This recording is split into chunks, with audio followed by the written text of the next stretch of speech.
Europeans landed in the Cape of Good Hope, but little did the Africans know there would have been no hope.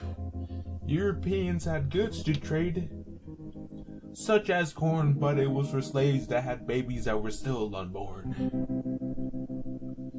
Slaves shipped across the Atlantic, even through the roughest storms.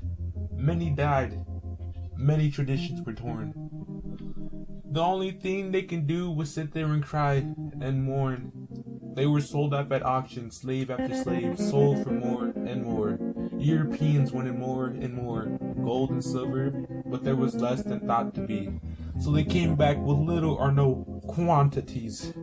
Ended up repeating the cycle, killing with no apologies. This is thanks to people creating what they call colonies.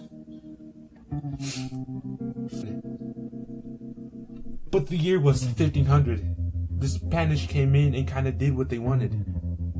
Looking for workers, it was almost as if the slaves had been hunted, but later in life only to be confronted.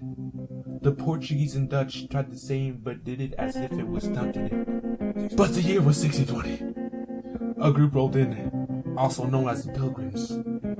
They ended up setting up at Plymouth, whether or not it was intended.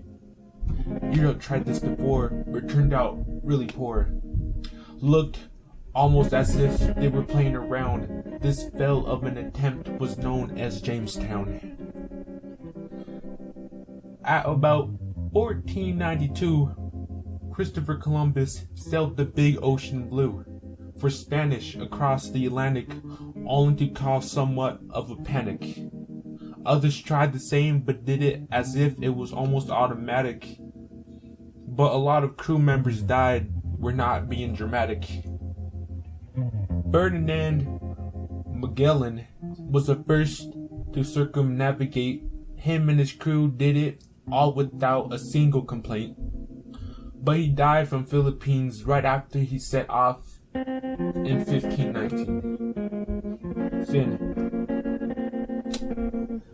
The Columbian Exchange was quite deranged, trading such things like diseases for small sweet Reese's Pieces. These are the reasons why people be itching to get some of their hands on the sweet taste of peaches.